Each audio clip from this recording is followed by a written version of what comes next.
Good morning, boys and girls. It's Miss Tarwater here. Today we are going to be learning about an artist named Wassily Kandinsky. And you might be wondering, why am I learning about an artist in music class? But Kandinsky was a musician himself, and he was very heavily influenced by music as he was creating his artwork. Kandinsky was born in Moscow, Russia in 1866, and he died in Paris in 1944. He grew up in Odessa and he loved art and music. When he was young, he played the piano and cello, and when he got older, he decided to go to college to become a law teacher. After teaching for a few years, he thought he wanted music and art to be more a part of his life. So at 30 years old, he decided to study art, and he attended an art school in Germany. In 1909, he decided he didn't think that painting needed a particular subject, but that shapes and colors could be art itself. He began to paint what would become abstract art. He was one of the leaders of the Blue Rider group of abstract artists in Germany from 1911 to 1914, when World War I began. Kandinsky's early artwork, like this piece, The Blue Rider, was heavily influenced by Claude Monet and the Impressionist movement. Kandinsky explored colors, materials, and concepts to innovate new ways of making art. He believed that color was more than just an adjective. To Kandinsky, color was an object with its own meaning, depth, and purpose. It is even believed that he had synesthesia, which allowed him to see colors while he listened to music. Kandinsky listened to music before or while he painted, and titled many of his compositions with musical titles. One time, after he attended a symphony performance, he wrote, "I saw all my colors in spirit before my eyes. Wild, almost crazy lines were sketched in front of me." In the 1920s, Kandinsky taught at the Bauhaus School in Germany. There, he began to create art using geometric shapes like circles and lines. During World War II, Kandinsky moved to France, where he continued to paint and create art for the rest of his life. Kandinsky's work inspired many artists and continues to inspire artists today. So today we are going to create some music and art together. So what I'd like you to do is you're going to go to Chrome Music Lab. Your parents have the link to this PowerPoint presentation, and all you have to do is click on this link right here, which we're going to do together, and then you're going to click on the experiment called Kandinsky. Let's do that now.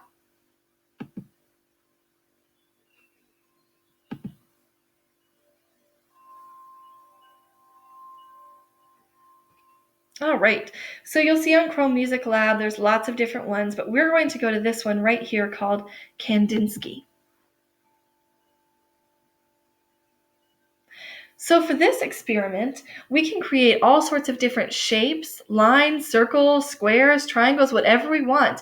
And all of those shapes will have different sounds. So I'm going to start with a line. Let's see how it sounds. Do you hear how that line has a pitch? Let's draw a line diagonal to that.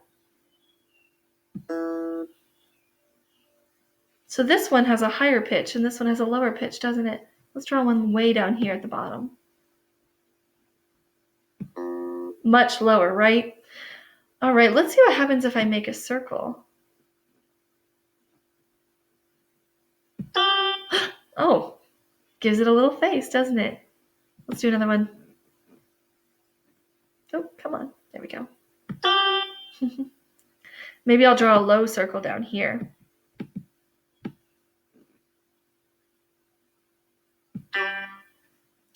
And let's see what a triangle does.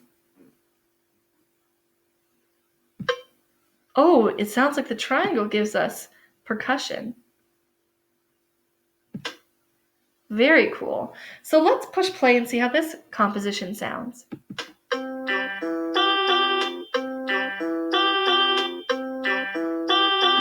I like that.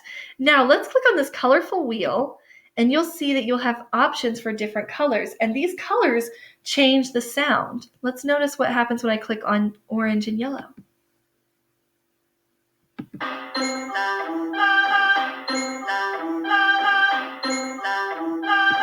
like that one.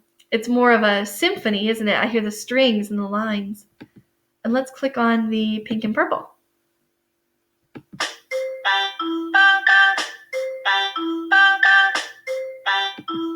Which one of those do you like the best? You might like something different from me, and that's okay. All right, so I'm going to erase all of those now. And I want to try to draw, I'm going to draw a heart to see how that will sound. And I'm going to do that without picking my mouse up. Okay, so it makes a marimba sound, doesn't it? How about a square?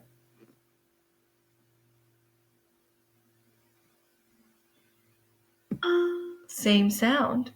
And then I notice that circle makes the singer, doesn't it? And the triangle makes the percussion. I wonder what will happen if I stack triangles on top of each other.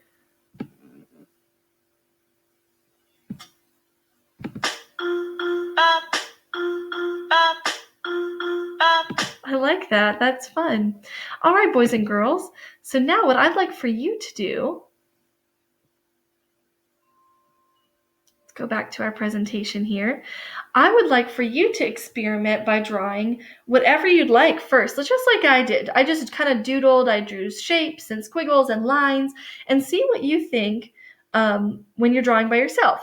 And then after that, there we go. After that, I'd like you to answer these questions with your family. Draw some horizontal lines on the screen. What's the difference between the lines at the top and the lines at the middle and the lines in the bottom? Draw a triangle in the middle of the screen. Do you recognize what instrument it is? Draw 3 triangles on top of each other and tell me what happens. Draw a circle in the middle of the screen. What happens?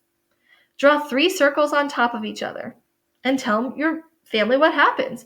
Draw a diagonal line of circles and tell them what happens there. Then change your sounds to the Kandinsky experiment by clicking on that colorful circle and see which one you like the best. When you're finished with that, then I would like for you to draw a picture on a piece of paper and try to recreate it using the Kandinsky experiment. Change the instrument, the voices, and the percussion to suit your picture. Add triangles, squares, lines, circles, squiggles, and more to make your painting more detailed. So we want to add a lot of detail to our pictures. Now, here's one that I drew. I was sitting on my front porch earlier when I was making this presentation for you, and I looked out and I have this big, beautiful tree in my front yard, and I have lots of boxwoods around it, and then the sun was shining brightly in the sky, so I drew a picture of what was around me. Now, I'm going to show you what it sounds like. So I have it pulled up right here. Oh, that's not it. It's this one. Here's what my picture sounds like.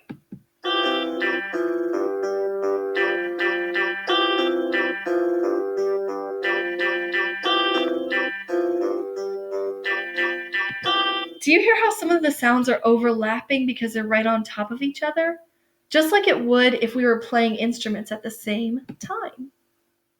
All right, after you have drawn your picture and created it on the Kandinsky experiment, you can send me a screenshot or a screen recording of your sound painting.